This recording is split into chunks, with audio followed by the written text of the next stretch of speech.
विशेष करके सुदामा जी की झांकी बनाने के पक्ष में तो मैं बिल्कुल नहीं रहता हूँ।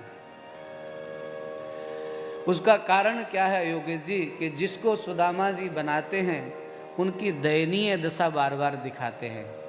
मुझे लगता है कि एक भक्त की परिस्थिति को बार बार प्रस्तुत क्यों करना, उनकी भक्ति को क्यों बार बार ऐसे दीनहीन से व्यक्ति को सुदामा बना देंगे, फिर उसकी जीर्ण शीर्ण वस्त्र पहनाएंगे और फिर सुदामा जी रोते हुए घसटते हुए कथा के मध्य में से आएंगे, वो अभिनय करेंगे। तो मुझे लगता है कि कथा तो शाब्दिक चित्र बनाती है, शाब्दिक झांकी बनाती है। कथा में अगर झांकी बनना है तो सुदामा जी की शब्दों के माध्यम से झांकी बनना चाहिए, है ना, भाव के माध्यम से झांकी बनना चाहिए। अभिनय की झांकी बनाना है तो फिर रासलीला कराना चाहिए, लीला कराना चाहिए। अगर आपको ये लगता है कि ठाकुर जी की जो जो लीलाएं हैं उसके साथ साथ झांकी निकलें, तो फिर एक काम करो ना, आप रंगमंच बनाओ, व्यासपीठ मत बनाओ। और फिर श्री ठाकुर जी की जितनी भी झांकियां हैं खूब झांकी ही निकालो, फिर कथा मत करो। दोनों चीजें एक साथ मत करो। आराम से खूब झांकी निकलेगी, फिर इसके बाद ये झांकी। कुछ तो अब तो ये नियम बना गया कि पहले दिन ये झांकी, फिर दूसरे दिन वो झांकी, झांकी झांकी रह गया, कथा बाकी। प्रेम से कहिए श्री राधे। तो भैया आप सभी से निवेदन है, अन्य झांकियां चलो ठीक है बना लो, ठाकुर जी की बना लो, नंदोत्सव के दिन बना लो, चलेगा, प्रसन्नता के लिए, उत्सव के लिए। लेकिन सुदामा जी की झांकी इसलिए नहीं बनवाता हूँ मैं कि मुझसे उनकी वो करुण स्थिति, वो उनका भाव देखा नहीं जाता, मुझ में इतना सामर्थ्य नहीं है। और फिर सुदामा जी आएंगे तो सुदामा जी को फिर एक कटोरा भी पकड़ा दिया जाएगा और सुदामा जी के उस कटोरे में लोग 10-10, 5-5 रुपए डालेंगे। शर्म आना चाहिए तुमको। जिस सुदामा ने ठाकुर के अलावा किसी से कुछ मांगा नहीं, भगवान से भी कुछ नहीं मांगा, उस सुदामा के कटोरे में तुम क्या डाल सकते हो? तुम्हारे बाप में भी इतनी हिम्मत नहीं है कि तुम उसमें कुछ रख सको। सुदामा जी के पात्र, सुदामा जी को भिखारी क्यों बनाते हो? वो भक्त हैं, वो भिक्षुक नहीं है, भक्त हैं। और एक भक्त की गरिमा को बना करके रखिए। ऐसे भक्त को झांकी बना करके और उनके हाथ में कटोरा थमा करके फिर सुदामा जी का पूजन होगा। चलो ठीक है, पूजन होगा, 1000-2000 रुपये कोई चढ़ा भी देगा, पर उस 1000-2000 रुपये से तुम्हारा जीवन चल जाएगा क्या?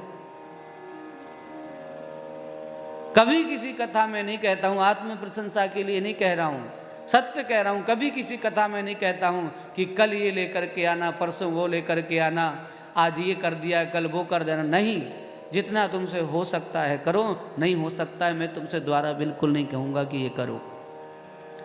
तुम्हारी प्रसन्नता का विषय है, तुम करना चाहो तो करो, नहीं करना चाहो तो नहीं करो, लेकिन किसी भक्त की झांकी को ऐसे मत करो सुदामा जी के साथ। मुझे लगता है कि विश्वास से आप मेरी बातों का बुरा नहीं मानेंगे। मेरा अपना भाव है, मुझे जो अच्छा लगता है मैंने आपको बता दिया है। करना नहीं करना आपके हाथ में है। मैं तो कहूँगा कि नयनधारा चैनल के माध्यम से भी, यूट्यूब चैनल के माध्यम से भी जो महानुभाव लोग कथा सुन रहे हैं, उनसे भी मेरा विशेष आग्रह है कि कथाओं में ये सुदामा जी की झांकी बनाना बंद करिए।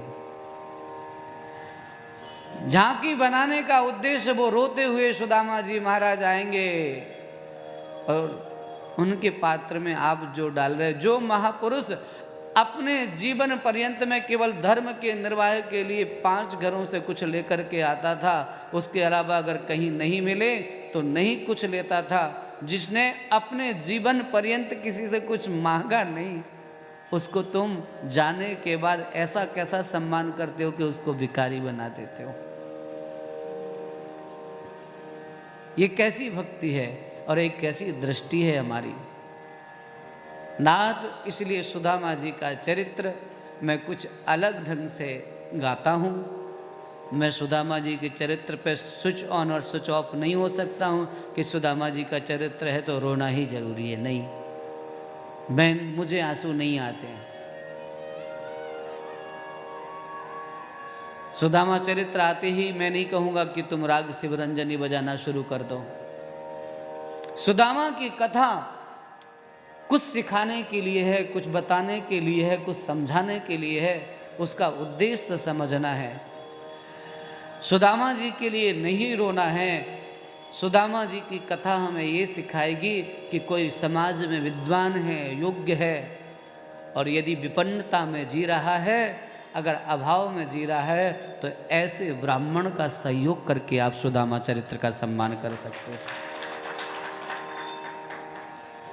द्रौपदी के लिए आंसू बहाते हैं। अरे भरी सभा में द्रौपदी आ रही, महाराज भी रो रहे, भक्त भी रो रहे, आंसू बहाए जा रहे, हाय भगवान द्रौपदी के साथ क्या हो रहा है।